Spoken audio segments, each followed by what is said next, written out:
God makes no mistakes. Ang tanang butang gibuhat sa atong Dios nga perfect.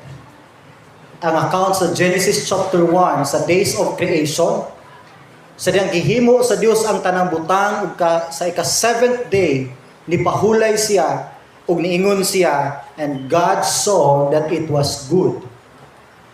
Ingon ang account sa Ecclesiastes. Ingon ang writer sa Ecclesiastes, ingon siya, He made everything beautiful in His time. Nagpasabot kini nga gibuhat sa Dios ang tanang butang perfectly. Walay bahid o mansa sa sala. Tanan gibuhat niya perfect based sa iyang attributes nga pagka-perfect. Ang universe, ang nature, ang tao gibuhat sa Dios nga nay perfect nga relationship diha kaniya. Ug sa diyang gibuhat sa Dios ang tanang butang, naa say gi-apil niini nga mga responsibilidad, nay mga functions. Gihimo sa Dios ang mga planets, ang stars, ang moon, ang nature, ang kinayahan, ang mga hayop, ang mga tanom, na sila'y function. Ingon na Ginoo mo ni inyong function og ang tanan ni perform according sa ilang gihatag nga mga duties. Pero pag abot sa tao, ingon ng Dios, okay tao, simbaha ko, alagara ko sa imong kinabuhi, tumana ang akong sugo. And sad to say, sa tanang gibuhat sa Dios gawas sa mga angels, ang tao mo'y unang ni-violate. Ug tungod sa sala sa tao nga nahimugso sa tanaman sa Eden, naguba ang original, ang perfect nga design sa Dios sa tao. Lakip na ang kinayahan. Ang tanang idea sa tao na himong corrupt. Muna hinungdan nga doon na kagubot, doon na kasakit, doon na problema sa matag parte sa atong kinabuhi ug bisan pa sa ato ang kalibutan. On the other side, ang tao gusto perfect nga life. Gusto tag perfect nga relationship. Gusto tag perfect nga family, perfect nga career, perfect nga education, perfect nga government, gusto tag perfect nga economy, gusto tag perfect nga character sa ato ang kaugalingon. Pero kabaluta nga imposible na mahitabo sa usa ka tawo. Tungod kay naata sa imperfect nga world, naata sa atong fleshly nga nature. Imposible para sa tao makabaton og perfect nga kinabuhi, perfect nga mga butang dinhi sa yuta tungod kay gipalibutan ta sa guba ug daot nga mga butang. Pero diin pa man, pwede ta makabaton og perfect nga Dios sa atong kinabuhi. O gani ingon niya sa John chapter 16 verse 33.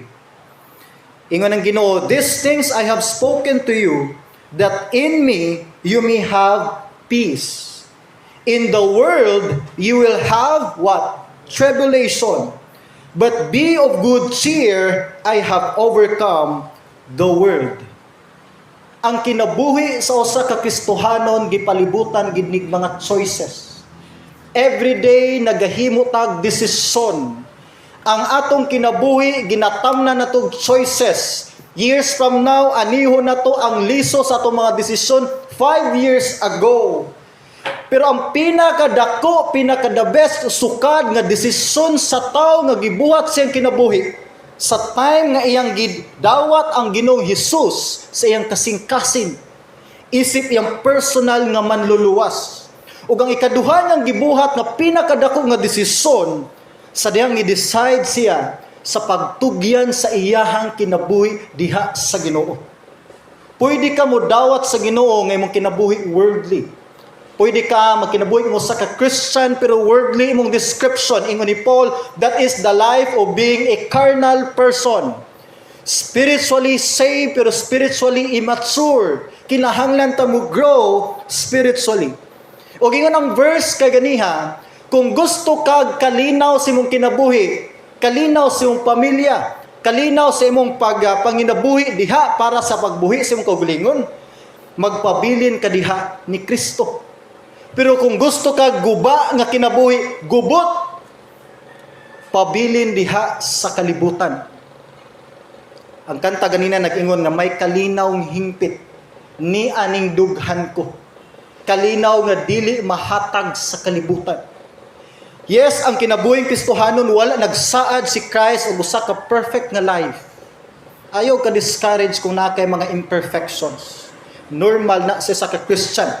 Pero kung magkinabuhi o magmalipayon ka diha, nahimo ng dili normal sa usa ka follower ni Christ. Yes, ang kinabuhi sa Christian dili dali.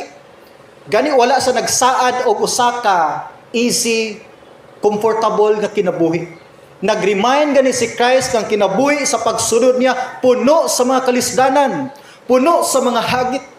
Pero din pa man ingon niya nga kung ang Ginoong Hesus nasa imong kasing-kasing, kaya kanya tagaag, kalinaw, taliwala sa gubot ug samok kayo ng kalibutan.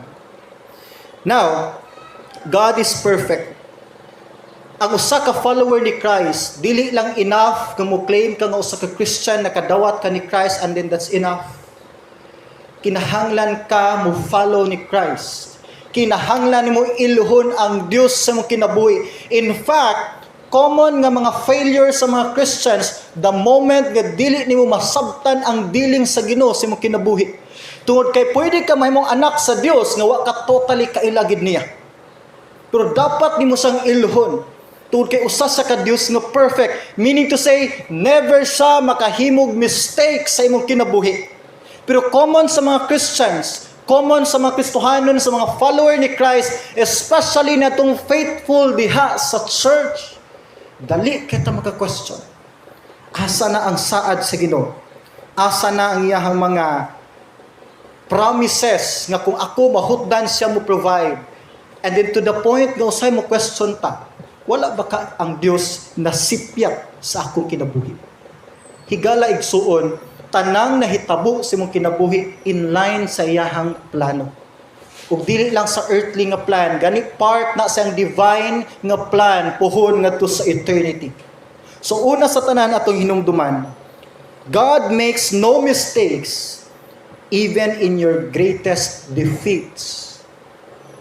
Wala siya nasipyat. Bisan pa sa pinakadako nimong kapildihan. Hinumduman ako si Jacob. Sa Genesis chapter 32, diha nimo mabasa ang sugilanon ni Jacob. Isa ka particular nga part sa iyang life, nasa siyang tent. Siya lang usa, ni una naglakaw yung mga kauban sa panimalay. Sa ngit-ngit nga kahimtang, naibisitang nga niabot ni Jacob. Wa siya kailanin. And then ingon ang Bible, ni dito mag-ingon ang Bible nga nakigbisog si Jacob nini. Ang gigamit nga term sa ubang translation, nakig-wrestling si Jacob. Wala kay balo si Jacob nga iyang ka-wrestling di ay ang Dios. Naghulagway ang Dios sa hulagway sa usa ka tawo. Of course, God is a spirit. Pero this time, iyang ipakita yung kagulingon sama sa hulagway sa usa ka tawo. And then nag-ingon ang Bible, nakita sa Dios nga dili gid magpapildi si Jacob, iyang gibalian isa sa bukog sa iyahang dapi-dapi si Jacob. Hinungdan nga si Jacob na hagba sa yuta na wat-ag kusog ug diha pa na ilhan ni Jacob nang iya ding kabugno ang Dios. You know, higala igsuon, common ang mga defeats sa atong kinabuhi. Nay part sa imong kinabuhi nga pildi gid ka. Dapat nato ning dawaton. Mga butang nga atong gipaningkamutan, gipaglaban nga mga prinsipyo. Usa ka butang nga pila ka tuig nimo giampo nga unta maluwas, unta makabaton kag kadaugan. It could be in the aspect of your education, relationship, family, sa imong gurong health, o sa daghang aspeto sa imong kinabuhi. Naay mga butang nga wala gid nag-work out. Negative ang result. Grabe nga frustration, disappointments, o ban pa gani ma-depressed. Naay mga butang sa imong kinabuhi nga grabe ka nakigbisog ni ini only to find out nga against ni siya sa will sa Ginoo. O kung against na sa will sa Ginoo, wa kay laing kalaban diha higala igsuon ang Dios mismo. Muna usahay nakit-an sa Dios nga di gyud ta papildi. Di gyud ta muhunong. Aware na ta nga dili mao nga dala ng atong gisubay, dili mao nga will, direction, plano ang imong ginapray. And then time will come usay pasakitan gyud kaniya. aron ikaw mismo makarealize nga usa ka dautan nga dalan ang imong gisubay. Higala din na ta moabot na nga point kung aware ta kung kinsa ang Dios gyud sa ato kinabuhi.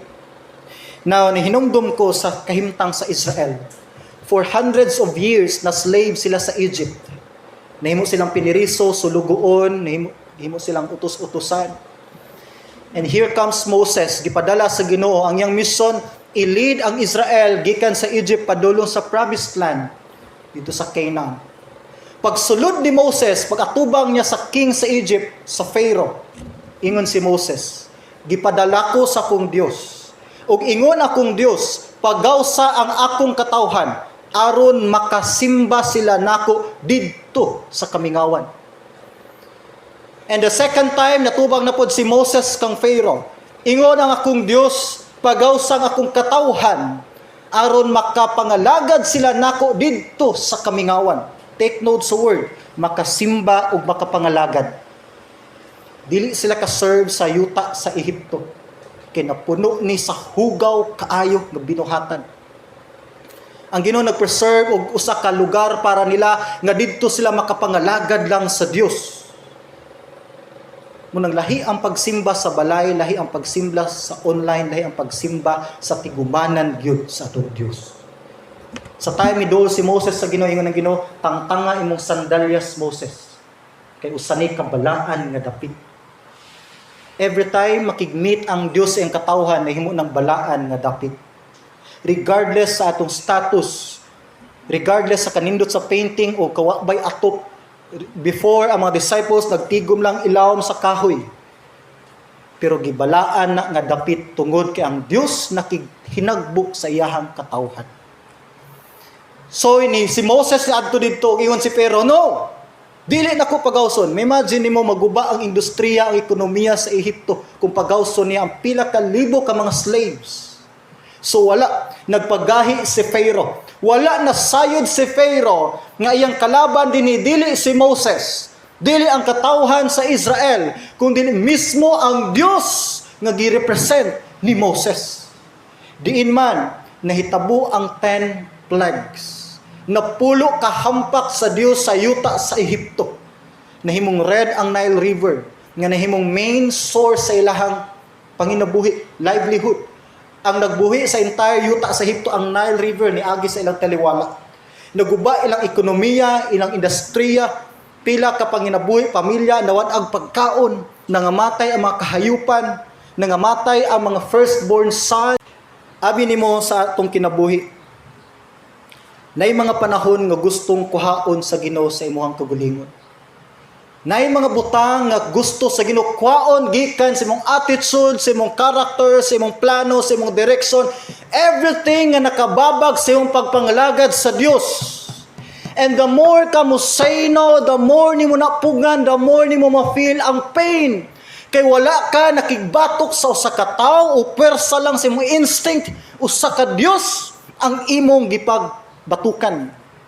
Muna, the more ka mo pugong, the more ka mo say no, the more ni mo ma-feel ang pain.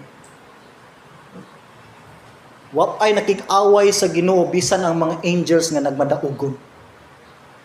And the more makigbato ka sa Ginoo, muna pinakadako nga defeat sa imuhang kinabuhi. Muna nihitabo sa yuta sa Ehipto. Once ang Ginoo na gustong kuhaon sa imong kinabuhi, ihatag para na sa imong kaayuhan. Ang problema usahay kay usually ang mga butang nga nahimong babag sa tong pag-grow as a Christian, mga butang nga ato nang gilove ug maayo. Munang painful gyud kuhaon ang mga butang sa atong kinabuhi. Pero ang pag-suffer nimo mubo lang nga higayon. Pero ang pag-enjoy nimo hangtod pa na posible sa eternity. Duha ka butang lang imong mabuhat dinhi nga situation. Pwede ka magpabilin sa imong kasakit. Ayaw ihatag, ayaw itugyan sa Ginoo. Pero mo expect ka og mga kasakit, konsensya, na pain sa sulod nga di gyud matagbaw, di gyud muhupay sa bisan unsang butang. Or imong i-surrender sa Ginoo. And then naa diha ang kalinaw. Ingon ang Isaiah 45 verse 9. Woe to the one who quarrels with his master. At laot ang usa ka tawo nga nakiglalis diha sa iyahang master. Number 2, God makes no mistakes even in your greatest weakness. Ang Dios wala siya nasipyat bisan pa sa imuhang pinakadako nga kaluyahon. Sa diyang gibuhat sa Dios si Adam ug si Eve sa Garden of Eden. Gibuhat niya ni perfectly. Perfect. Walay sala. Perfect ang design. Tanang parts silang kinabuhi, body, soul, and spirit. Tanan according na sa attributes sa Ginoo sa pagka-perfect. Siya ang source sa perfection. Pero bisan gihimo niyang tao nga perfect sa iyang atubangan, naa gihapon ni mga limitations. Gitagaan niya ang tao og mga limitado nga butang. Dili tanang butang mahimo ni Adan og ni Eva. Kay kung wala sila limitation, then co-equal na sila sa God. So na sila limitations. Ang reason nganong gitagaan sa Dios og mga kaluyahon si Adam og si Eve, mga limitations para diha sila ma-remind nga usa sila kahuyang kay nga binuhat ug naay Dios nga nahimong source sa tanang kusog sa ilang kinabuhi. Nahinumduman ako before na ako'y higala nga nasa'y depikto sa iyahang body. Nasa'y depikto. And ingon sa one time, nakapangutana gid siya sa Dios. In siya, Lord, unfair man ka. Nganong sila kumpleto, nganong ako kulang. Wala ba ka Lord na sipyat pagbuhat nako? Niabot pa sa point nakaingon sa may pagwa na lang sa gipakataw. Higala igsuon, the same. Naa kay mga questions si mong kinabuhi. Question ka, nganong nataw man ko nini nga pamilya, oy. Nganong kaniman ako nimong mama o papa. Nganong inani man mi kapobre. Nganong sa Pilipinas bang ko nataw nga pwede man unta sa laing naso. Nganong inani man ang klase nga talent nga naa ako. Nganong sila daghan, nganong ako gamay lang. Nganong kining tawhan naman ang gihatag sa Dios nako. Daghan kag questions. Pero sultihan ti ka, never nasipyat ang Ginoo pag-provide sa imong kinabuhi. Tanang gihatag, gikuha niya sa imong kinabuhi, part ni sa eternal plan. O ang imong part dinhi ang pagsalig niya na nga plano sa Dios para nimo.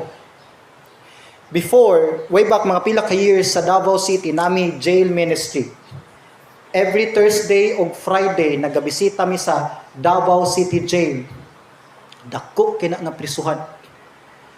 And nagahimo mig panimbahon, napod mi schedule nga naga-Bible study, napod mi schedule naga-discipleship class mi. Dili na ko malimtan, one time, human sa worship namo, human sa wali, na isa ka tao miduol nako. And mapansin pa nimo nga namula pa yang mata, naghilak pa siya, dili pa sakto yang tingog. Usa sa kapiniriso. Pero mao ning iyang gingon, Pastor, nagpasalamat ko sa Ginoo nga naabot ko nining dapita.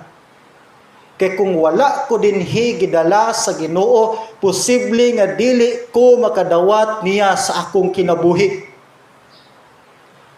Higala igsuon,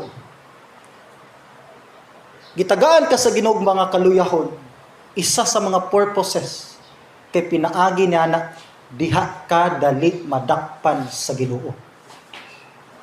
Ang imong mga kapakyasan, ang imong mga kapildihan, ang imong mga kaluyahon, mooy usahay pamaagi sa Ginoo nga diha ka tudluan nga dili ka perfect. Usa ka kahuyang nga binuhat.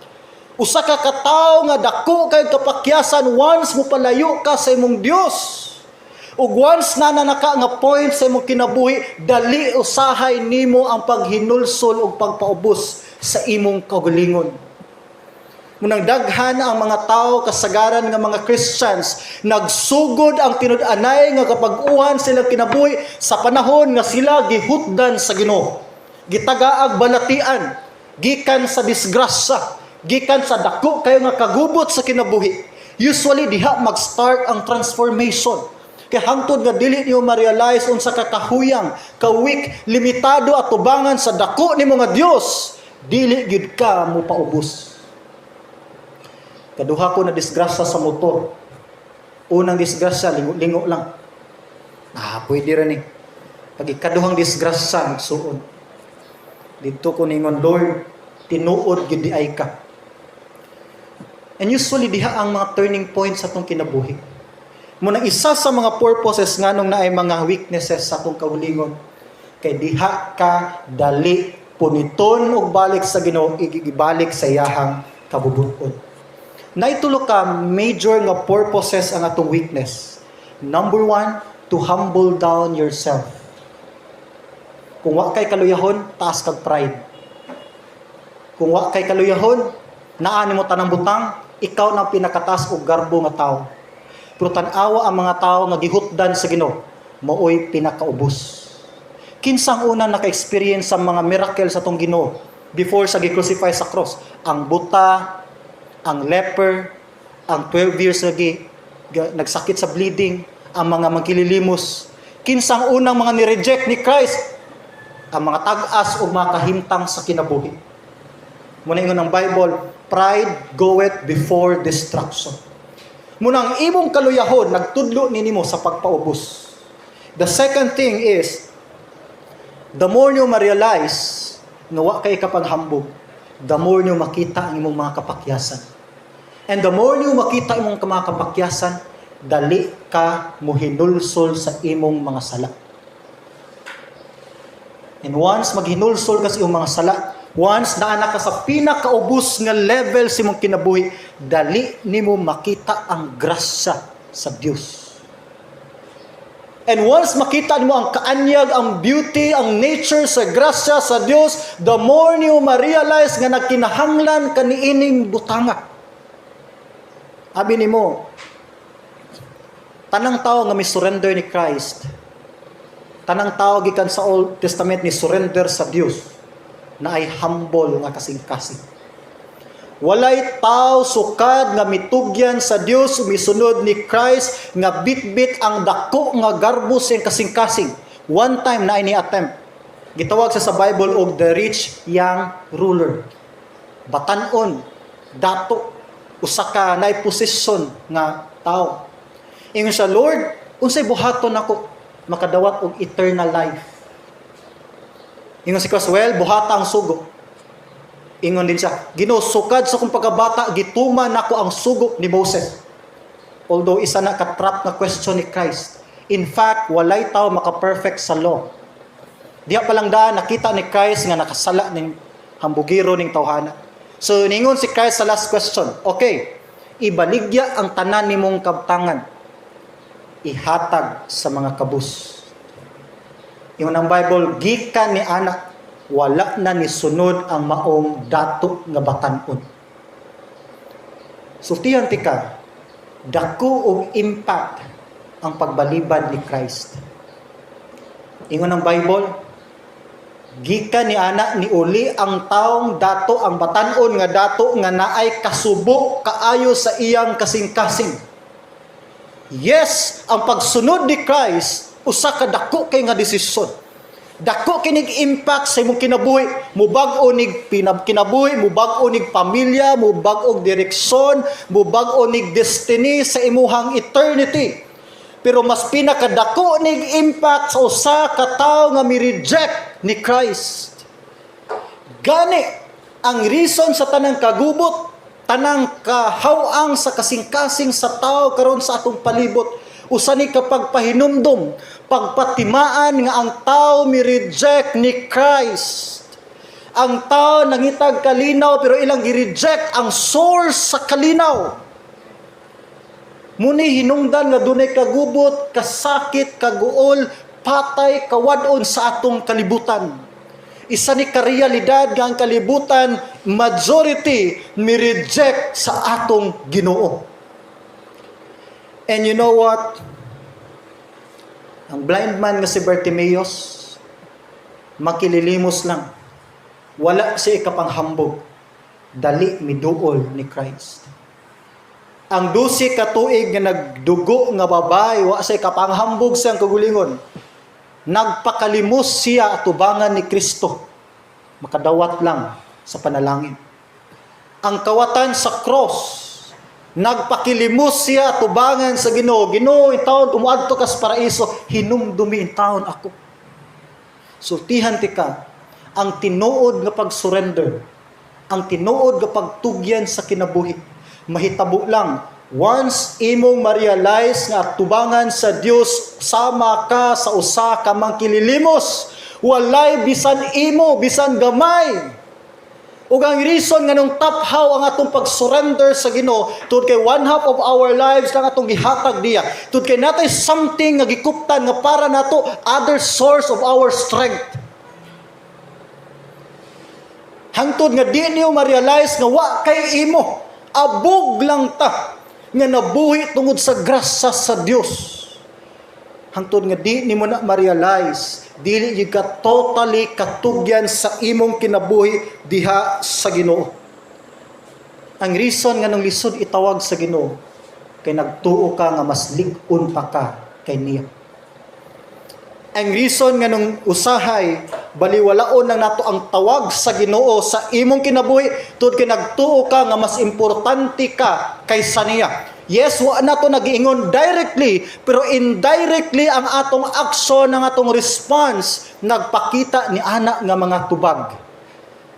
And that is reality. Church, atong hinumduman, one day mubalik si Christ. One day mubalik ang Ginoong Jesus. Ug ang Bible nag-ingon sa iyang pagbalik, ang kuno niya tanang mga butang nga nagtuo ka nga imuha. Ang kuno niya ang tanang butang nga para nimo imuhang success, imong gipundar. Tanang butang iya ang kunon ug diha niyo ma-realize ka ang tao usa ka dako kaayo nga kawatan sa mga butang sa Dios. Wa tay ato. O gani ingon ang Bible nga sunugon niya tanang butang, ang tanang gipanghambog sa tao mouli ngadto sa pagkaabog. Ug one day ni ana nga higayon ang tao moatubang sa Dios. Moatubang siya sa Dios diha sa iyang trono, sa usa ka korte, sa iyang judge. Ug diha nimo ma-realize nga bisan ang abog sa imong napalapa dili imo. Iya tanan sa Dios. Ug diha ka musugod pagluhod, paghapa, paghilak, maghinulsol si mong sala ug diha ka magpakiluoy, magpakalimos sa grasya ug kaluoy sa atong Dios. Pero ulahi na ang tanan. Unta makarealize ta nga tanang mga weaknesses nimo karon, tanang kagubot, tanang mga nangabungkag sa imong pangandoy pagpahinumdum ni sa Dios nga nakinahanglan gyud kaniya. And the more you ma-realize nga nakinahanglan ka sa Dios, ayaw ipagahi imong kasing-kasing sa pagtugyan samtang may higayon pa. Ayaw hulata nga hutdan kaniya ug diha na ka makarealize nga nag-usik-usik ra ka sa imong kinabuhi. So kung gitagaan ka sa Ginoo kusog, grasya na sa Dios. Muna nga ingon ni Paul, 2 Corinthians 12:9, "My grace is sufficient for you, for my strength is made perfect in weakness." One time si Apostle Paul, na siya gipray sa Ginoo, na siya dako kaayo nga kaluyahon. Gani gi-describe niya ni usa ka tunok sa unod. May imagine mo ng tunok sa ungod, ngulngul kayo na. Meaning to say, gidescribe ni Apostle Paul nga ang iyahang weakness, usa ka kayo ka burden sa iyang kinabuhi. Kana bang sakit tayo. And mostly, mga scholars convinced nga nag-refer ni sa physical nga sickness ni Paul. Na siya sakit.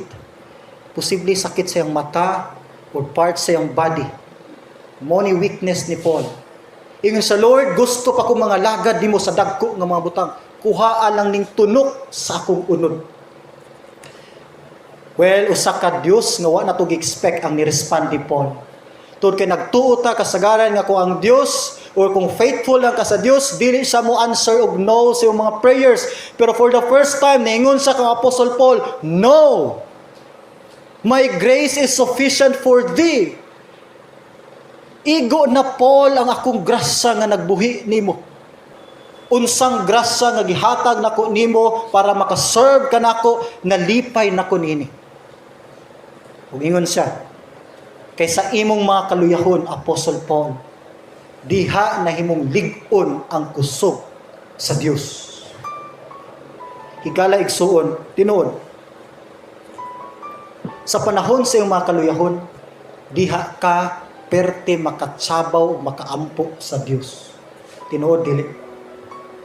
Sa panahon nga makuhaan tag minahal sa kinabuhi, diha ka grabe makahindulsol sa iyong mga sala, diha ka grabe makapangayo sa Ginoong second chance, diha ka pwede makapangayo sa Ginoong comfort. Sa panahon nga tandugon na sa Ginoo imong health, abi nimo usay hambog pa ang tao tungod kay makabarog pa man ta sa atong tuhod. And once tandugon na sa Ginoo atong health, ang tao ubos na kayo. Hangtod nga di niyo ma-realize unsa ka ka-weak, unsa ka ka-ordinaryo, unsa ka ka-abu at ubangan sa Ginoo, dili niyo ma-value ang kusog nga naa sa Dios. Diha nabuhi si Apostol Paul, ingon siya, the more nako nakita nga usa ko kahuyang kayo nga tao, the more ko nagsigi og salig sa kusog sa Ginoo. Ug usahay mo niyang point, ma-miss or mingaon ang Ginoo niadtong kahimtang nga close kay kaniya diha sa pag-apo. Mingaon ang Ginoo niadtong panahon nga sige kag open sa imong Bible. Nganong gibuhat nimo to? Tungod kay naa ka sa imong kaluyahon. Mo nag-ayaw ka tingala nga usahay, ibalik ka sa Ginoo ni adto nga kahimtang. Kay kung mas ma-maintain sa Ginoo ang imong pagka-close, pinaagi sa imong mga weaknesses, birahon kay balik niya diha. Hangtod nga magkat-on ka nga walay laing source kinabuhi nga nagsupply sa imuhang paglungtad dinhi sa yuta, ang kusog ug grasya tanan sa Dios. Busa higala igsuon, wala sukad na sipyat ang Ginoo sa imong kinabuhi.